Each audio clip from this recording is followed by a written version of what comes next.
Alrighty, so today I will be covering Qi'ra Data Vault one last time, or at least one last time before rotation. Who knows what will happen once Eternal format is announced, but I'm going to be giving you a deep dive on this deck and the evolution that it has gone through now that Set 6 has come out.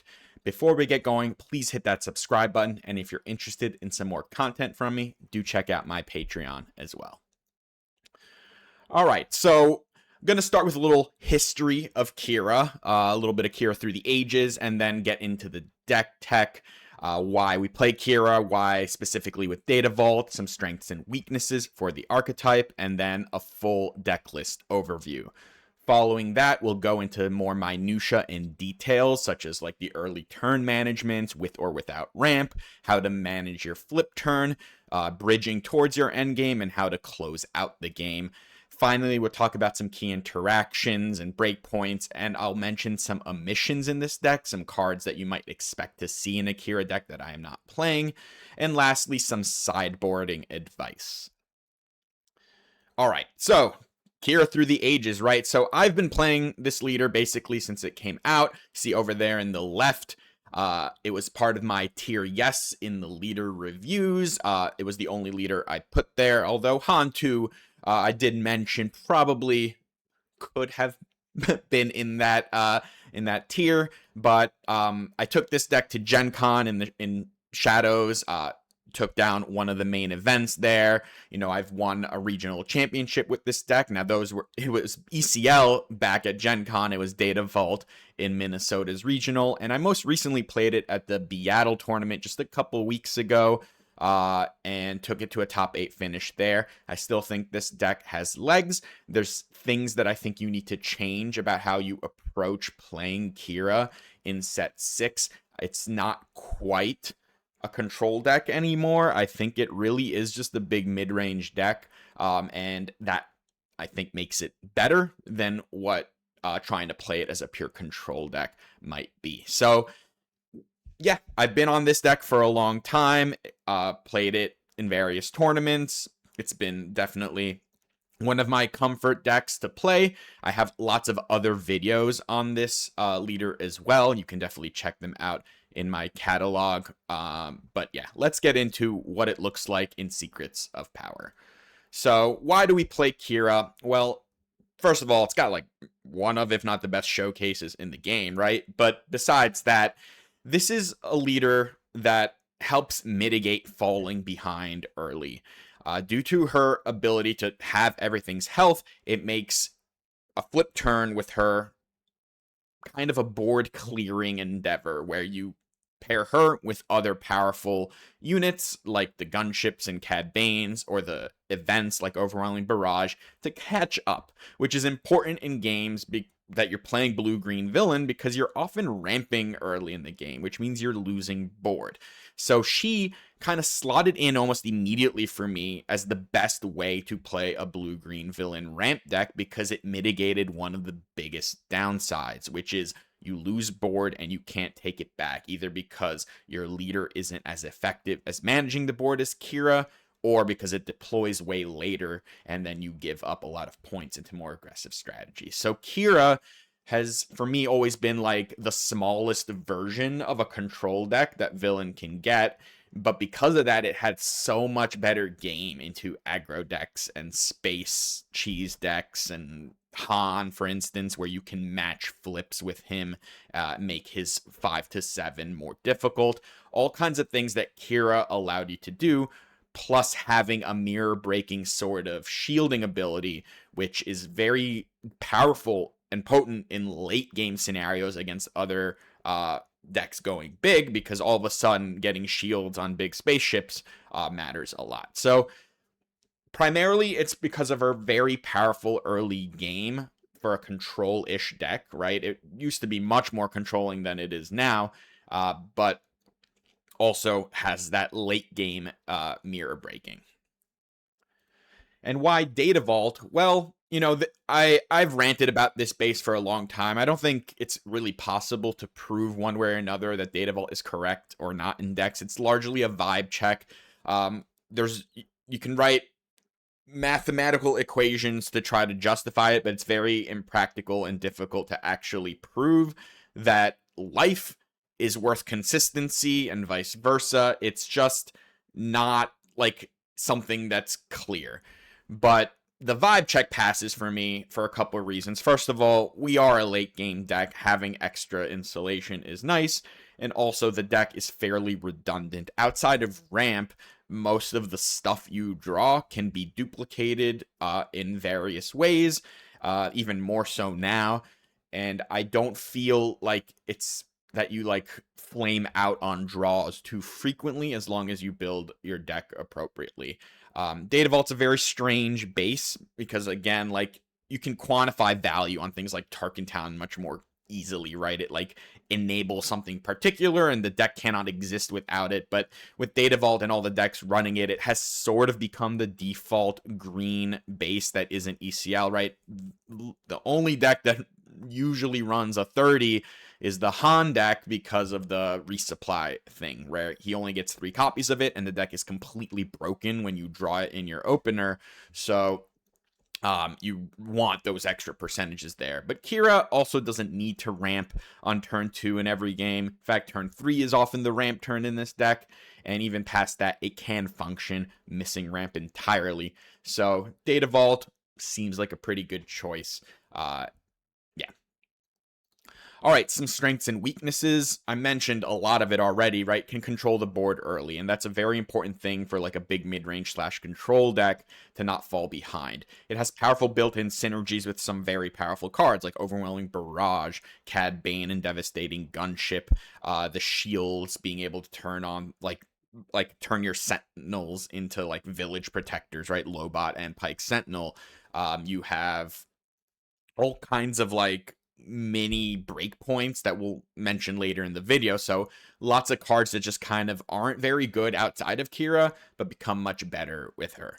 The endgame ability to be a mirror breaker with the shields. It's also a very flexible archetype. You'll see that like if you want to be better into space decks, there's like 10 more cards you can add to this deck, right? If you want to be better against ground aggro, there's a lot of things you can do. If you want to be better in the mirrors, lots you can do, right? You can't do it all in one deck list, but you have the options. So you can tailor it to your expected metagame, and the tools are there. The tools for almost any matchup are there.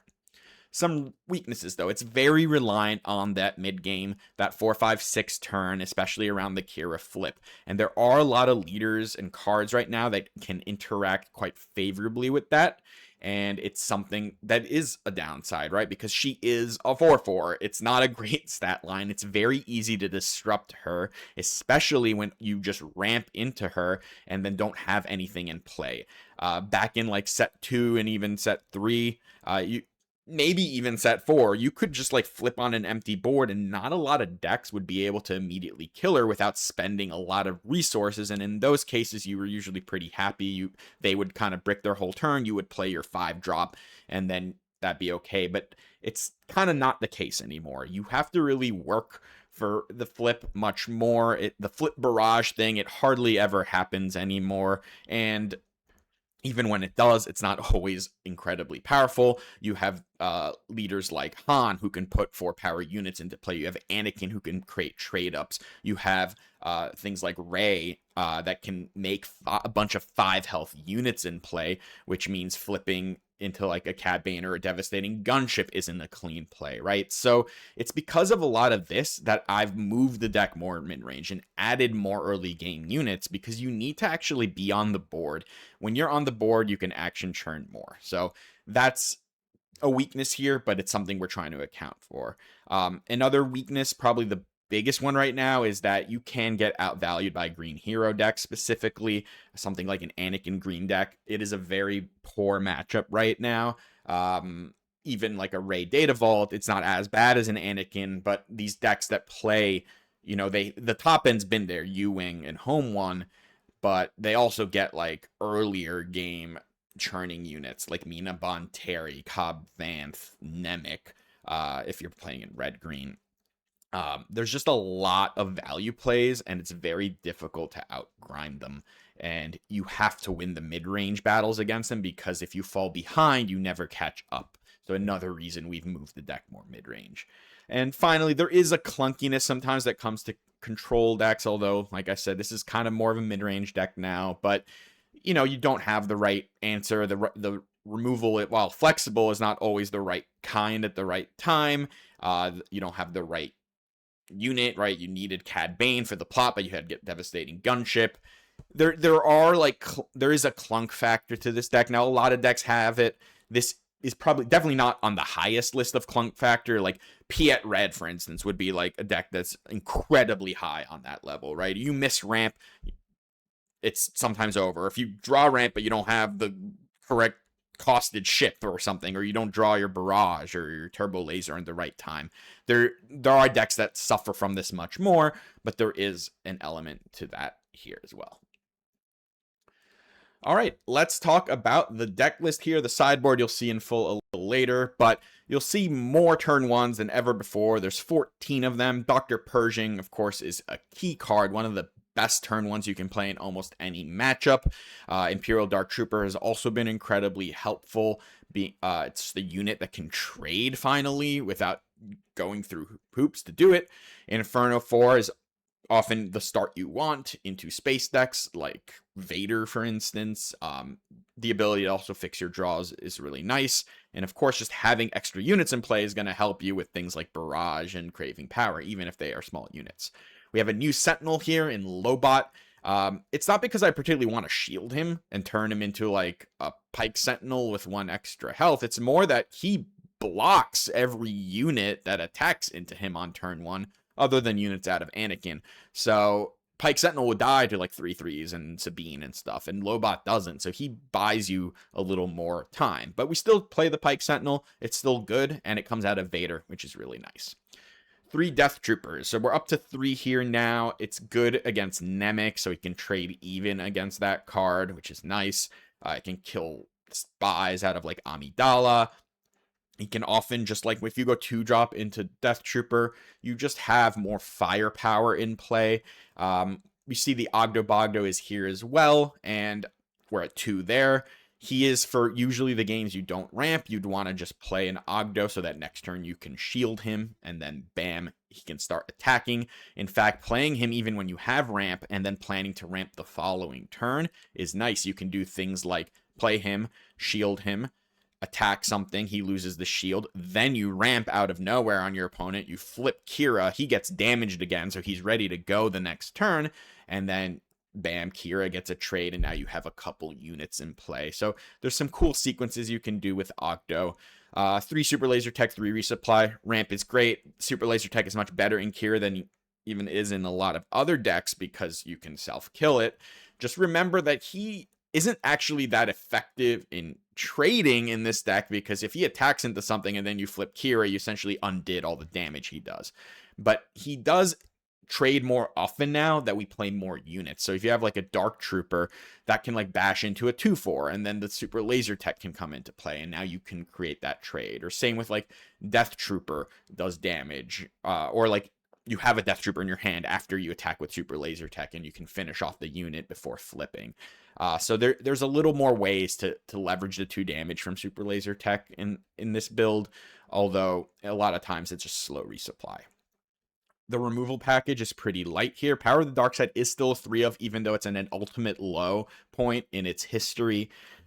There's just so many units that die to units or make units when they come into play. It's really not great right now. The problem of cutting it is that like when it's good, it's really good, and it's still like a catch-all, and in the late game it's really important being able to like play a cheap removal plus another card, and that enables that more than basically anything else. But we do also supplement that with 2 Felled Dragons and 2 No Glories. If you wanted the 3rd No Glory, it wouldn't fault you. Things like Cobb Vanth are annoying, even Nemec. Although you don't usually love trading your 5-cost removal for a 2-cost unit.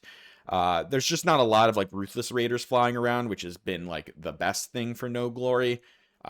So that's why we're down to 2 there. And Fell is just a little, it's cheaper, right? So on 9 resources, you can go 4 + 5, and like the 5 can be a unit. With No Glory, it's a little more difficult to sequence that. Down to 2 vigilance. There's the third in the sideboard, but honestly, this deck feels good into ground aggro like Sabine. So, don't feel like I need it in the main deck. I do want to solidify some of that post board, but, you know, Vigilance has never been a fantastic card, to be quite honest, and we are definitely not playing towards a restock mill loop in this deck. There's no restocks. There's only 2 Vigilance in the main deck. You are not winning battles against people trying to do that. You're trying to beat them differently. You're not engaging in that plan. If you want to engage in that plan, put the 3rd Vigilance in, put a restock in. I don't recommend it right now, although you will have an edge in mirrors if you do that. 3 CADs and 3 gunships. They're very good with Qi'ra because of her having ability. Cad Bane, especially with his action cheat, is fantastic. But Devastating Gunship, being able to stay in space is also really, really important sometimes. And Gunship can go up to 5 power with Kira's shield, which represents a 7 damage barrage. So that's a good break point for the Gunship. I think you should be playing 3 of both of these cards. They are almost always what you want to play on the flip turn, not actually barrage or craving power. Speaking of which, craving power, we're getting more redundant on our 5 cost, like blasting removal, a lot because we're just playing more units too, right? We didn't used to have Cad Bane. I didn't play Ogdo. Didn't play 14 turn ones. Didn't have 3 Death Troopers. There's just a lot more units now, so a lot more things can hold a barrage and a craving power, and that's why we're adding more of that effect. 2 Anakins as well. I think right now he's just really solid. He reaches out into space. Very importantly, he can kill things like Queen Amidala. And then what's great about him is he doesn't take any damage when he comes into play. So I've played 8th Brother. I've liked him in the past, but he has trouble sticking around, right? Because he has to ambush into something. He's almost dead. He gets finished off. Anakin staying as a 5/7 means next turn he can hold a craving power very well, or a barrage. And also very importantly, not die to Luke on the crackback or when he comes into play because he has 7 health. And Luke is an important card to always be considering. 3 Vaders, 2 Mauls. These are our bridge units. They're some of the more powerful things we can be doing, and we want them on 7 usually. Except against space decks where we want this other new 7 cost card, which is Hyperspace Disaster, a complete game changer for Qi'ra against space decks. All of a sudden, our weakest turn into those matchups became our most powerful turn into those matchups, right? We didn't used to have anything to do on 7R. We had to like brace ourselves, take a bunch of damage, hope that a Super Laser Blast or something, or like a Snoke the next turn would mitigate enough. And often it wouldn't, because you would like blast and then you've already taken a lot of damage, your board is dead as well, and you can't close out. But all of a sudden, Hyperspace Disaster doesn't hit your own board, so that Anakin that was in play that killed one of their units, or maybe your Qi'ra still in play, you're still hitting your opponent, and you can close out the game before they draw more top end, more finishers, more reach effects. Hyperspace Disaster, major player for Qi'ra, especially because you can ramp to it as well, and you have a lot of mitigation from the ground into space in the meantime, right?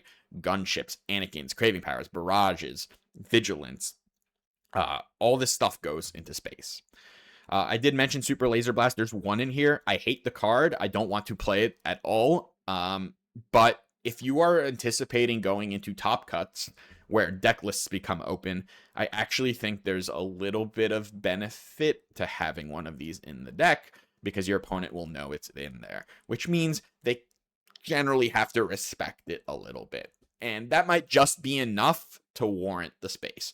But usually what this card does is say, lose the game a little later. It's usually not winning you games. It's usually making you lose slower. And I don't love it, especially with Hyperspace Disaster in deck, where like Super Laser Blast was often at best against like space decks that you needed to just like be able to reset. You know, there's uses against it, against like Rey and Anakin. Like, it's not bad there. It's just often not enough, especially because these decks can refill entire boards with 1 card. So I don't like it very much. I kind of want to cut it, but we'll see if I end up doing that.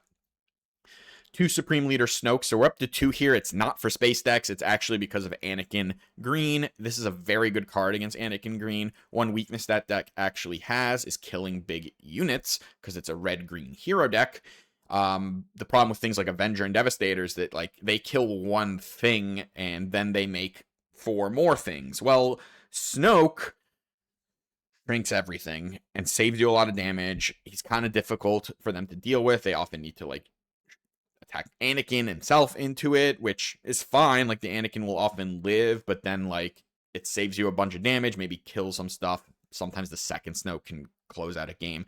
I think he's just good there. He's not amazing against like the blue versions of the hero decks because of Luke in particular, but as long as you understand that this dies to Luke, you can usually find a way to get some value out of this without it getting looped immediately, right? You shouldn't be playing it into open 7 resources in a Luke deck, kill like a 2/2, and then get this looped. That's not the place for Snoke. But I do think he's pretty important right now because one of the most up-and-coming decks in the game is Anakin Green.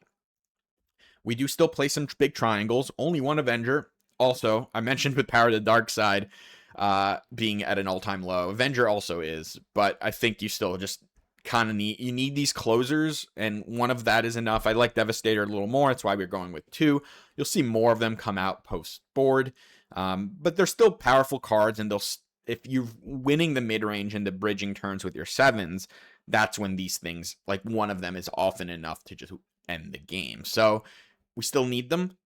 I will note one thing about this particular deck construction. If you're trying to win mirrors and your opponent is playing a more like old school Qi'ra deck, that's gotta have like an extra Avenger, some reinforcement walkers, maybe even Vigilance and restock, less early game, you're gonna be at a disadvantage with this deck list. Now, I think with the deck list, with all that stuff, you will be disadvantaged into basically every other deck, but that's difficult for me to like help in that sense. Like you just have to understand, yeah, like this won't beat a mirror main deck that is really gunning for the mirror, and we do have a lot of help post board, although losing game 1 is a challenging place to be because time constraints.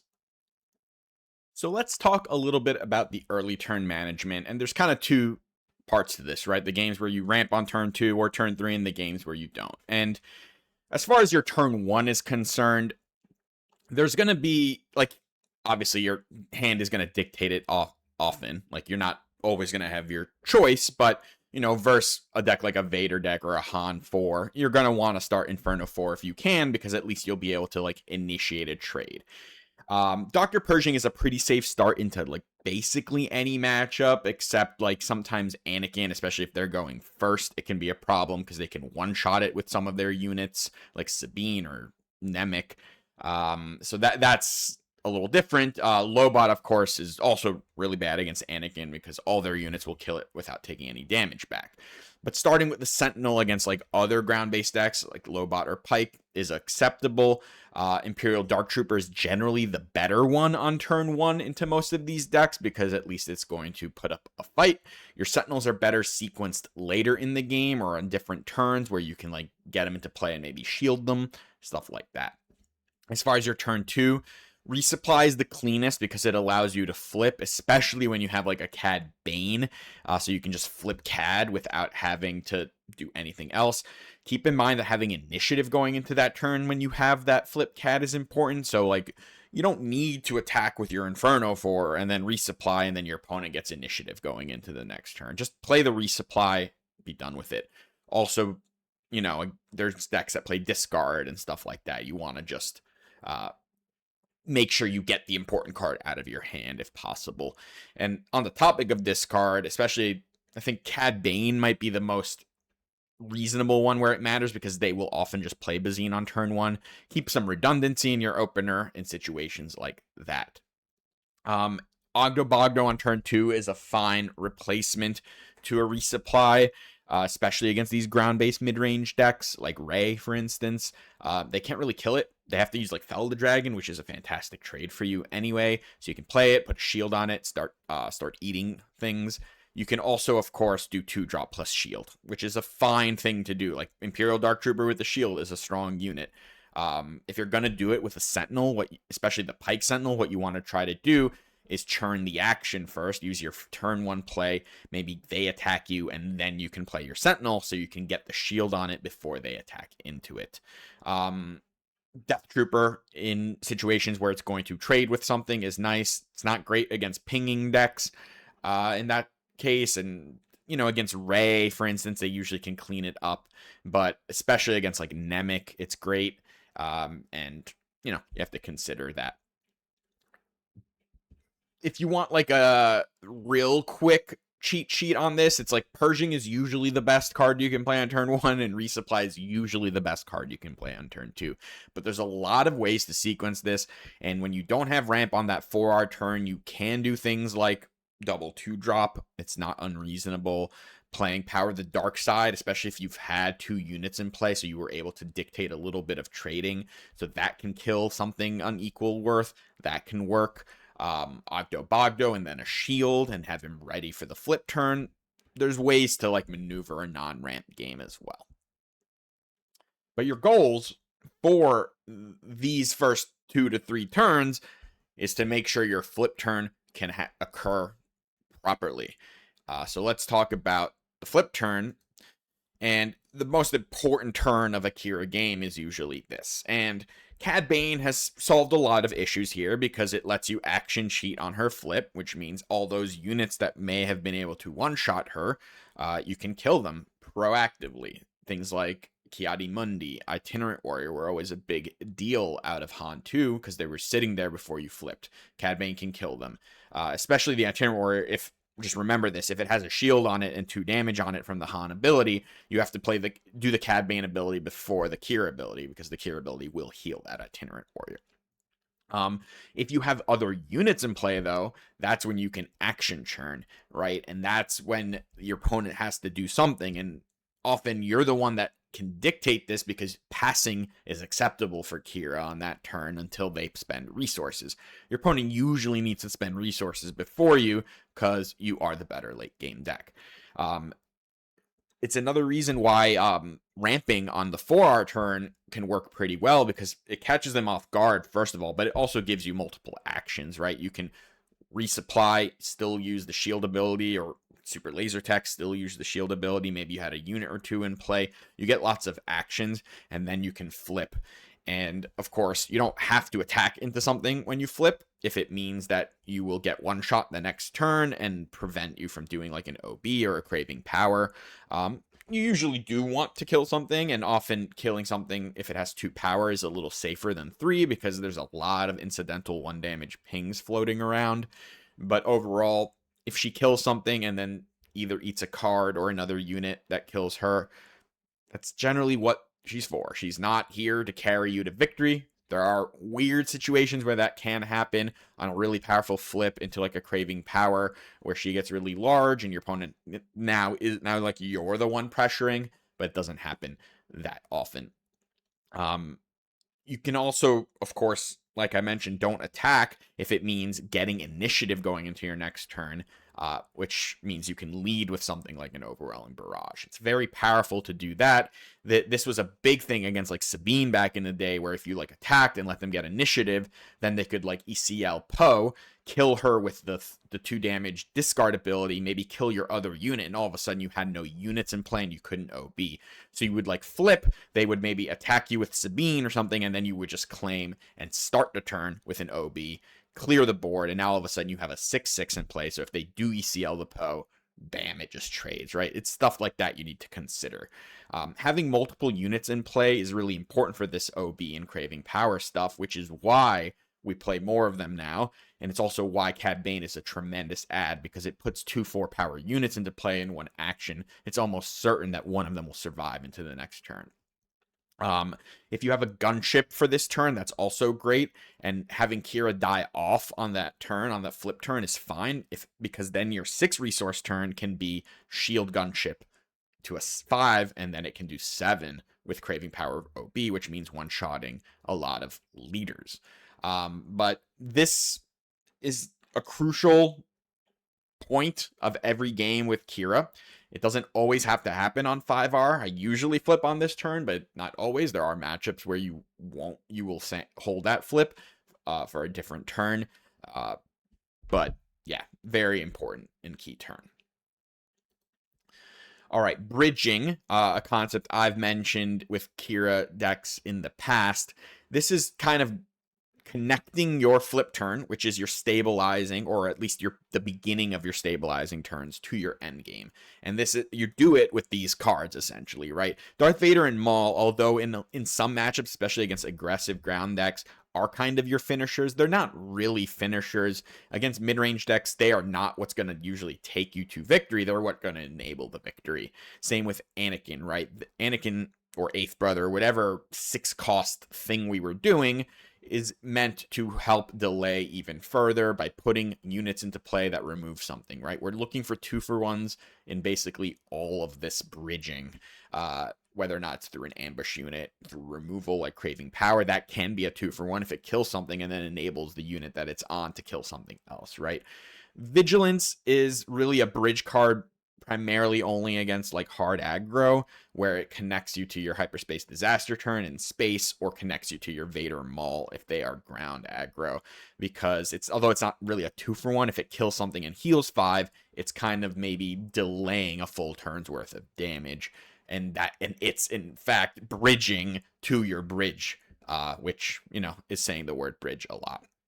But the whole goal here is to think about which units, and a lot of this is going to come to resource decisions throughout the game, but which units are going to meet the correct breakpoints at various times, or which removal will be necessary at different times to enable you to reach the 7-resource turn in a good way, where Vader or Maul can actually do something useful, or Hyperspace Disaster can do something useful, and then get to the 8-9 where you like continue to apply this firepower until you can safely drop a Star Destroyer.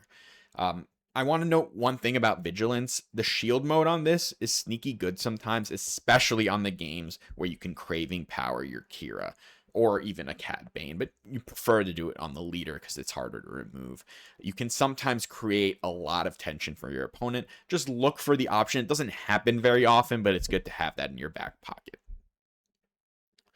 All right, so how do we close? And yes, in some matchups, it's enough. The Vader Maul chain can be enough, especially if you go like one into the other.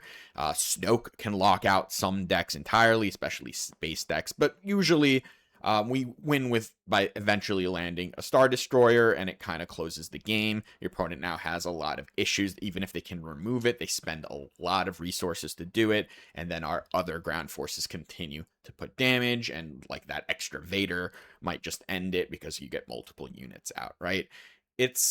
There's not a lot of like endgame here, but for a deck that's getting to 10 resources, you generally see 1 or 2 of these pieces, even if you don't have a ton of them. And like we have 5 between the 7s, and then we have 2 Supreme Snokes, 2 Devastators, an Avenger. You don't need a ton of these to usually win a game unless it's a complete like mirror style game. And yes, we're a little light for those, as I've mentioned earlier.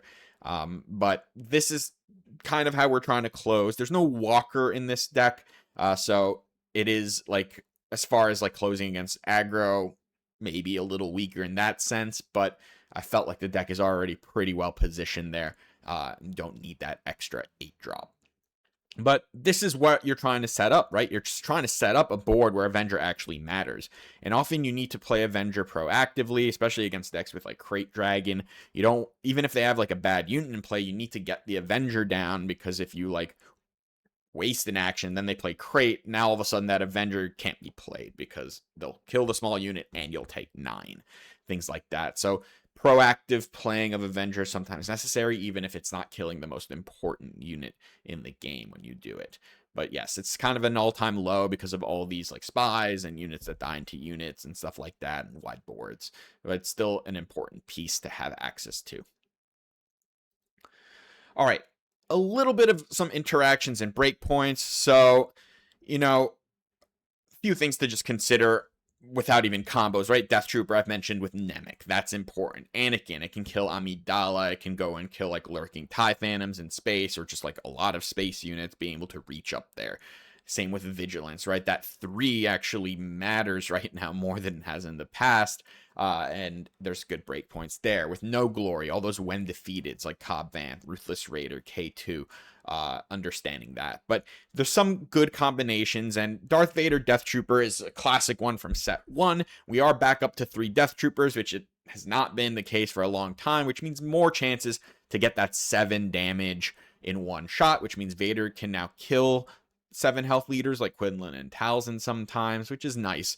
You're more likely, just keep tabs on how many Death Troopers you've drawn, how many are in the deck, things like that, but you're a little more likely to hit those. Dr. Pershing has, of course, synergies, like the best start.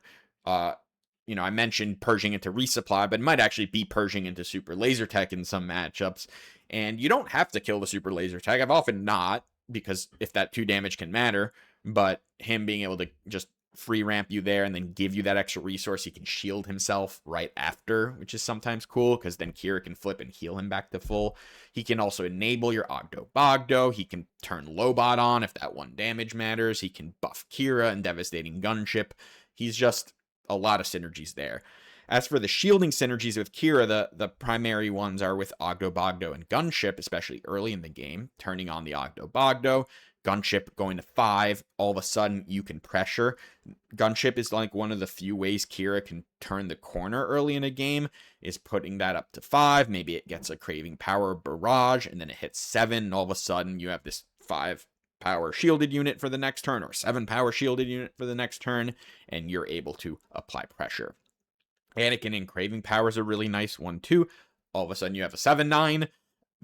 Kind of impossible to remove without removal at that point. It can kill leaders. It can kill giant space units.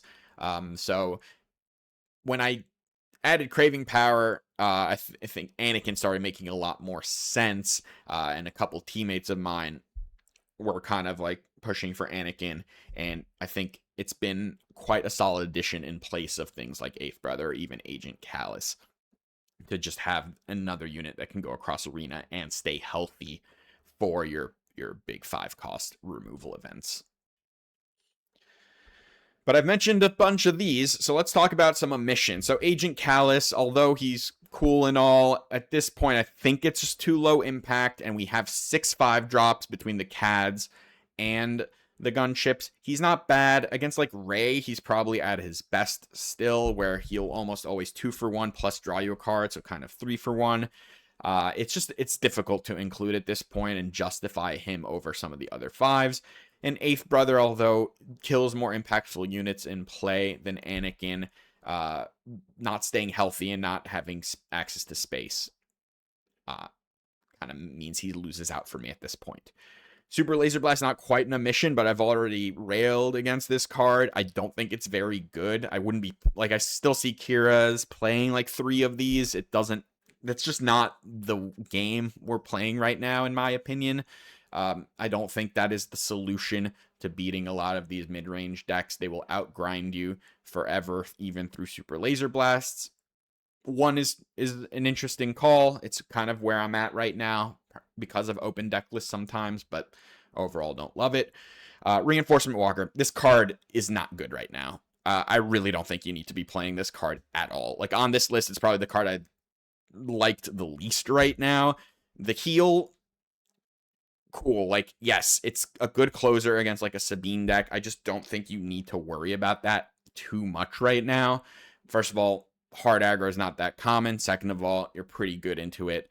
Even against space decks, we've replaced something like this with Hyperspace Disaster. Now, against mid-range decks, forget it. This card is absolutely useless. You cannot play 8 to draw a card against these decks because they don't care about this unit at all. If they need to, they will fell it or something else. Otherwise, they will play 3 more units. Great, you drew a card. It doesn't matter that much. Walker doesn't feel good right now. There's a world where it comes back in some form. It's good in, like, for pure density of top end, especially in things like mirrors, just having, it's another 2 for 1. It comes in, it draws, your opponent has to fell or no glory it. Fine. But against Rey or Anakin, even like Han 2, this card is not good. And if it's not good there, and it's also not needed against aggro anymore, then I don't think there's much room for it. And lastly, Darth Vader. Yeah, like, I was kind of souring on this Vader timely combination towards the end of last set. And stays that way for me. It's a lot of deck space for a card that is completely useless if you don't draw timely. And then even when you do, sometimes at 8 resources, it's too slow. So then do you have to hold the timely in your hand all game? And now you're holding 2 cards in your hand for a really long time. It's very clunky. Yes, it's like good against these mid-range decks. It really is. It's just not really good anywhere else, like aggro or space. So it's a lot of decks like utility there, and it's a 6 card package. And if you're playing timelies, you probably need to play the walkers too, because without them you really just don't have that many targets for it. So you probably just end up needing to include about 8 cards here: 2 walkers, 3 vaders, 3 timelies, and that is a lot of deck space, and that is very narrow in use. Vader is also not as difficult to play around as people might say. If you have a village protectors, it kind of bricks the Vader. You can only kill 1 unit through that. If you have no unit with 5 health or less in play, he can't kill 2 things. It's kind of telegraphed sometimes. Yes, it's good in situations. It can be good against like Rey, even against Anakin, but like against decks that have Luke, he does the thing, he gets killed. That's usually like the sequence that has to happen, because you're usually behind, especially in the decks where you're playing timely Vader. You have less of this mid-game stuff, so you're falling behind too early. As you're falling behind, he doesn't help catch up nearly as well as we'd like, because you're spending 8 resources, you kill 2 things, they kill him back, and then all of a sudden you're still just behind, and you haven't accelerated. And it's why a big shift of this deck has become more mid-range, because now we're not falling behind. So when we play things like Vader and Maul, we're actually like keeping parity or getting ahead on board, instead of just trying to catch up turn after turn, which has proven to not be a good recipe for beating hero mid-range. And lastly, let's just talk about the sideboard a little bit. So eager escort fighters, you're going to bring both of these in against basically any space deck and any deck playing Millennium Falcon. So that includes Han 1 Green, Quinlan, but then also all the like Han 4s, Vaders, Bobas, Luke, stuff like that. It's essentially bad open fire, but we can't play open fire, so we play eager escort fighter. We'll bring in the 3rd Vigilance against any aggro really, and often you'll just bring it in if your opponent's playing Queen Amidala, because it does kill her, even though it's not like the cleanest way. That's something I'm going to troubleshoot a little more. I'm not sure you want it against like a Rey deck, but you might. The Anakin, this guy comes in basically in every matchup just to like replace a card that isn't good, because he's just always solid. I used to do this with like 1 Maul in the sideboard, where it was just like, this always comes in. He's never like the best card, but he fits in every matchup. Now it's Anakin's slot. He's just going to come in whenever you have things to cut. 2 Palps Return, which is part of our grind package. You'll bring it in against like control mirrors, hard control, and like mid-rangey Rey stuff, just to have access to more units. Often in those matchups, you want it to be more Mauls and Vaders, not so much more ships. An extra Snoke. This is because he's important against one of the top rising decks right now, which is Anakin Data Vault. Having a 3rd can be really nice. You'll also just bring it in against like space aggro, because it really does end the game when it happens. And then 1 of 3 capital ships, Avenger, Relentless, Annihilator. So extra Avenger for a lot of like the mid-range matchups and control. Relentless, kind of hate the card, but I feel like if you might end up queuing against a hard control deck, you're going to need it. Maybe you'll need 2 if you're really concerned about that matchup. As is, I'd probably be conceding game 1 on the spot if I get paired against a hard control deck, and then immediately sideboard into this package of Palps Returns, Relentless, Annihilator, Avenger, and just hope that I have time to win 2 games post board. A 2nd Relentless will probably do a lot for you if you wanted to solidify that matchup more. It's just, I don't think hard control is any good right now. I think it's kind of a mistake to be running it, so I'm not respecting it very much. But if it's going to get played a lot, then you might need that. And then the Annihilator is like a mirror breaker, and, comes in for like any of these matchups where you just need extra big ships. You can bring Relentless also in against like a Ray blue deck because they do not have a lot of ways to kill big ships, and mostly it's just Fellow Dragon. If you're ever on parity with them and you can drop Relentless, now all of a sudden the texture of the game shifts a little bit because they have to try to aggro you out. They'll have to start dumping a bunch of stuff into play, and they're going to have difficulty actually getting this Relentless off the board. Annihilator's cool against like Piet also, by the way, can hit a lot of Devastators. The games can drag on for a while because you're mostly just like, they're playing ships, you're removing ships, they're playing ships, you're removing ships, you play a ship, they remove your ship, and stuff like that. And Annihilator can come in clutch there. And of course, against any of these like mid-range decks, especially the slower ones, if you can hit like multiples of like a home one with this, you're looking good. But this is the current configuration, and that's, subject to change. Patreon, of course, will have any changes to this deck list as they come. All right, that's what I got for you for Qi'ra Data Vault one last time before rotation. Maybe the last time I do a deck guide on YouTube for this leader, depending on how Eternal shapes up. But yeah, really fun leader to play. I still think it's good right now, even though there are some weak matchups. Every deck has some weak matchups. But yeah, if you're looking for more updates for deck lists, including this one, check out Patreon. And until next time, take care.